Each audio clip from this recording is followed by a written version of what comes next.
25 सितंबर 1980 चीन की communist party ने देश में बढ़ रही जनसंख्या को देखते हुए वन चाइल्ड पॉलिसी को शुरू किया, जिसमें पति पत्नी एक बच्चे से ज्यादा बच्चे पैदा नहीं कर सकते थे। अगर कोई दंपति इस कानून का पालन नहीं करता तो सरकार जबरदस्ती महिलाओं का अबॉर्शन कर देती या फिर दंपति की नसबंदी, यहाँ तक कि ऐसे लोगों को नौकरी तक पर नहीं रखा जाता था। 2015 में सरकार को अपना ये कानून बदलना पड़ा और फिर 2 बच्चे पैदा करने की छूट दे दी गई। लेकिन 2021 में देश में तेजी से घटती जनसंख्या को देखते हुए चीन की सरकार ने लोगों को 3 बच्चे पैदा करने के लिए प्रोत्साहित किया। हालांकि सालों से सरकार की बर्बरता और महंगाई को देखते हुए लोग अब बच्चे पैदा करने में दिलचस्पी नहीं ले रहे।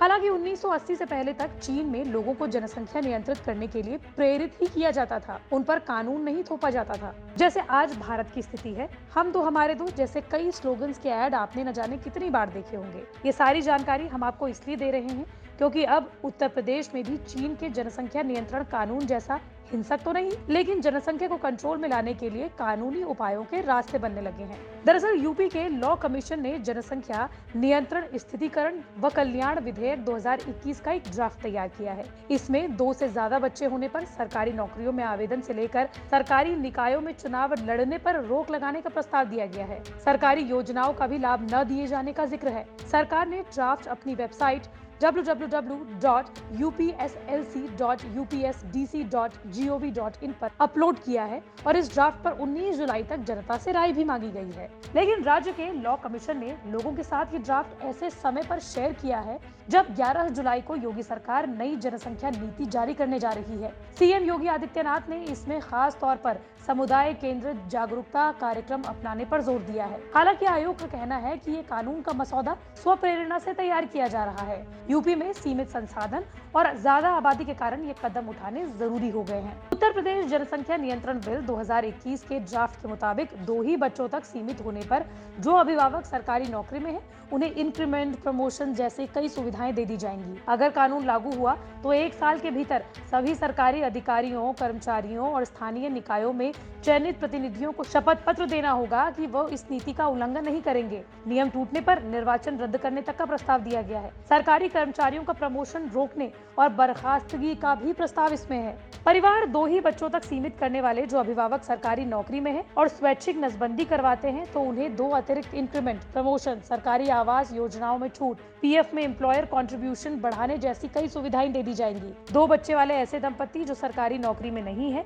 उन्हें भी पानी, बिजली, हाउस टैक्स, होम लोन में छूट और दूसरी सुविधाएं देने का प्रस्ताव इस मसौदे में तैयार किया गया है। और साथ ही एक संतान पर स्वैच्छिक नसबंदी कराने वाले अभिभावकों की संतान को 20 साल तक मुफ्त इलाज, शिक्षा, बीमा, शिक्षण संस्थाओं और सरकारी नौकरियों में प्राथमिकता दी जाएगी। सरकारी नौकरी वाले दंपति को 4 अतिरिक्त इंक्रीमेंट देने का सुझाव है। अगर दंपति गरीबी रेखा से नीचे है और एक संतान के बाद ही स्वैच्छिक नसबंदी करवाते हैं तो उनके बेटे के लिए 80,000 और बेटी के लिए 1 लाख रुपए एकमुश्त दिए जाने की भी सिफारिश की गई है। अगर ये बिल कानून बना तो 1 साल के भीतर सभी सरकारी अधिकारियों, कर्मचारियों, स्थानीय निकाय में चुने जनप्रतिनिधियों को शपथ पत्र देना होगा कि वो इसका उल्लंघन नहीं करेंगे। कानून लागू होते समय उनके 2 ही बच्चे हैं और शपथ पत्र देने के बाद वो तीसरी संतान पैदा करते हैं तो प्रतिनिधि का निर्वाचन रद्द करने और चुनाव न लड़ने का प्रस्ताव दिया गया है। सरकारी कर्मचारियों का प्रमोशन रोकने और बर्खास्त करने तक की सिफारिश दी गई है। हालांकि एक्ट लागू होते समय प्रेगनेंसी है या फिर दूसरी प्रेगनेंसी के समय जुड़वा बच्चे होते हैं तो ऐसे केस कानून के दायरे में नहीं आएंगे। अगर किसी का पहला, दूसरा या दोनों बच्चे निःशक्त हैं तो उसे भी तीसरी संतान पर सुविधाओं से वंचित नहीं किया जाएगा। तीसरे बच्चे को गोद लेने वाले लोगों पर भी कोई रोक नहीं लगाई गई है। साथ ही यूपी के कानून आयोग ने ड्राफ्ट में धार्मिक और पर्सनल लॉ के तहत 1 से ज्यादा शादियां करने वाले दंपतियों के लिए भी खास प्रावधान किए हैं। अगर कोई शख्स 1 से ज्यादा शादियां करता है तो सभी पत्नियों से मिलाकर उसको 2 ही बच्चे करने होंगे और अगर उसने 2 से ज्यादा बच्चे किए तो वो भी सुविधाओं से वंचित होगा। हालांकि हर पत्नी सुविधाओं का लाभ लेती रहेगी। वहीं अगर महिला 1 से ज्यादा शादियां करती है तो अलग अलग पतियों से मिलाकर 2 से ज्यादा बच्चे होने पर उसे भी सुविधाओं से वंचित होना पड़ेगा। राज्य विधि आयोग के अध्यक्ष जस्टिस एन मित्तल का कहना है कि जनसंख्या नीति तो आती है लेकिन इसे रोकने का कोई कानून नहीं है। नीति में आप अनुदान व प्रोत्साहन दे सकते हैं लेकिन दंड या प्रतिबंध नहीं लगा सकते। इसलिए आयोग ने कानून का ड्राफ्ट तैयार किया है। सुविधाओं को अंतिम रूप देने के बाद हम इसे प्रदेश सरकार को सौंपेंगे। तो चलते चलते आपको ये भी बता देते हैं कि इस ड्राफ्ट में क्या क्या कटौतियां की गई हैं। 2 से ज्यादा संतान होने पर सरकारी योजनाओं का लाभ नहीं दिया जाएगा। राशन कार्ड में 4 से ज्यादा सदस्यों को शामिल नहीं किया जाएगा। स्थानीय निकाय पंचायत चुनाव नहीं लड़ सकेंगे जिनके 2 से ज्यादा बच्चे हैं। सरकारी नौकरियों में मौका नहीं मिलेगा। आपको बता दें कि यूपी की आबादी तकरीबन 23 करोड़ है। 2011 की जनसंख्या के मुताबिक प्रदेश की कुल जनसंख्या 19 करोड़ 98,12,341 थी, जो कि भारत की कुल आबादी का 16.5% है। वहीं यूपी का प्रयागराज जिला सबसे ज्यादा आबादी वाला जिला है और दूसरी ओर महोबा सबसे कम आबादी वाला जिला है।